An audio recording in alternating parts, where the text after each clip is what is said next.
여러분 안녕하십니까?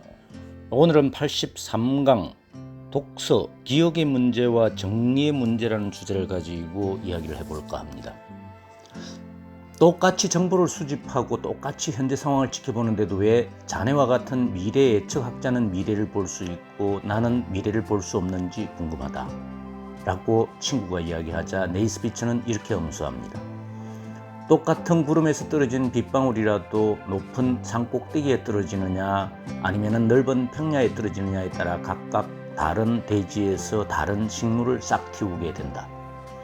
미래학자 존 네이스피처가 자신의 책에서 친구 토니 오프너와 나눈 대화에 나오는 이야기입니다. 네이스피처의 말은 책을 읽고 난 뒤 지식과 정보를 흡수하는 방식에도 적용이 됩니다. 책을 읽고 그 내용과 메시지를 바로 흡수하는 풀밭 방식이 있고 지식과 정보를 머릿속에서 그냥 흘려버리는 시멘트 방식으로 구분해 볼 수 있습니다. 책을 열심히 읽고 있으나 제대로 활용하지 못하는 사람이라면 귀 기울여 봐야 할 대목입니다. 책에서 읽은 정보나 지식을 풀밭에서 물방울을 흡수하는 것처럼 완전히 내 것으로 만들지 못하고 시멘트 바닥에 뿌리는 물방울같이 귀한 정보나 지식을 그냥 흘려버리고 있지는 않은지 생각해 보아야 합니다. 똑같이 책을 읽고 지식과 정보를 구했는데도 어떤 사람은 자기계발에서 성공하고 또 어떤 사람은 똑같은 노력을 들였는데도 맨날 거타령인 사람도 있습니다. 왜 이런 차이가 생기는 것일까요? 결국 배움이나 자기계발에도 소위 말하는 왕도가 있는 것일까요? 누구나 다 신문도 보고 또 책도 읽고 하면서 어떤 사람은 이러한 정보나 지식을 바탕으로 자신의 분야에서 정리된 미래를 내다보기도 하고 또 어떤 사람은 신문을 읽고 책을 보는 순간에만 머리에서 반짝하고 끝나버려 책을 읽은 노력이 수포로 돌아가기도 합니다. 자기 개발을 위해서 수십 년간 습관적으로 책을 읽어오면서 자기 개발이 잘 되지 않는 이유는 무엇일까요? 그 이유는 사실의 나열인 팩트를 읽을 때만 신경 써왔고 이 팩트조차 2-3주가 지나면 다 잊어버리기 때문입니다. 그래서 읽고 잊어버리고 또 읽고 잊어버리고를 지속적으로 반복하고 있지만 그것을 지적해주거나 교정해주는 사람은 없습니다. 똑같은 정보를 접한다 하더라도 3인칭 지식으로만 남는 사람이 있고 자신이 처한 환경이나 상황에 연결하고 적용함으로써 자신에 관련된 1인칭 지식으로 전환시키는 사람도 있을 것입니다. 예전에는 정보나 지식과 같은 팩트의 가치가 높은 평가를 받고 있었지만 지금은 그렇지 않습니다. 이제는 책에서 읽은 팩트만으로는 가치를 창출하기가 힘들기 때문에 정보나 지식을 정리하고 활용하고 또 더 나아가 융합하는 작업에 더욱 신경을 써야 합니다. 다니엘 핑커 역시 이제는 팩트의 가치가 급격하게 떨어졌기 때문에 무엇을 읽느냐가 중요한 것이 아니라 어떻게 읽고 또 어떻게 융합해 활용하느냐에 따라 지식과 정보의 유용성이 판가름 난다고 했습니다. 평생 학습도 마찬가지입니다. 어쩌면 책을 읽는 일보다 이를 정리하고 융합하는 정보와 지식의 활용 방식에 더 많은 시간을 투입해야 하는 것인지도 모릅니다. 누구나 자기 역량을 키우려고 노력하지만 왜 잘 안 되는 것일까요? 다른 사람보다 책을 덜 읽어서 그런가요? 아니면 머리가 나빠서일까요?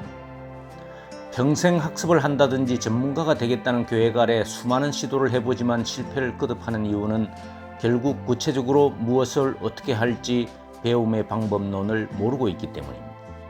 가장 먼저 해야 할 일은 읽은 정보나 지식을 내 것으로 만드는 일입니다. 사람의 능력이나 역량은 알고 있는 지식의 양과 그것을 표현하는 능력에 좌우됩니다.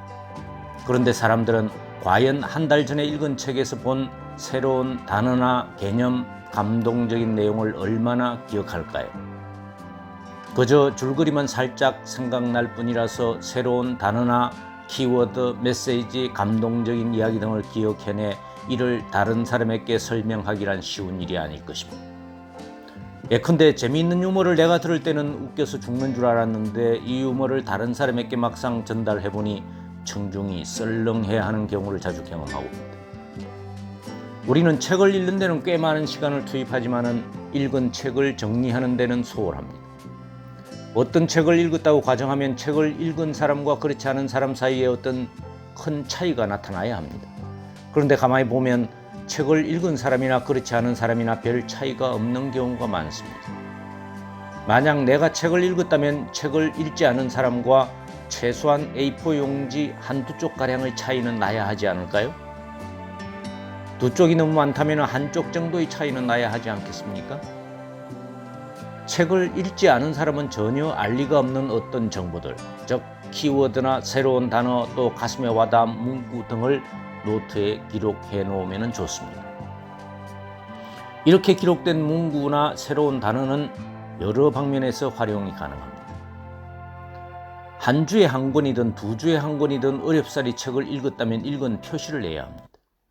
누가 지은 어떤 책에서 어떤 단어가 새롭고 또 새로운 아이디어를 제공받았는지를 생각해 보아야 합니다.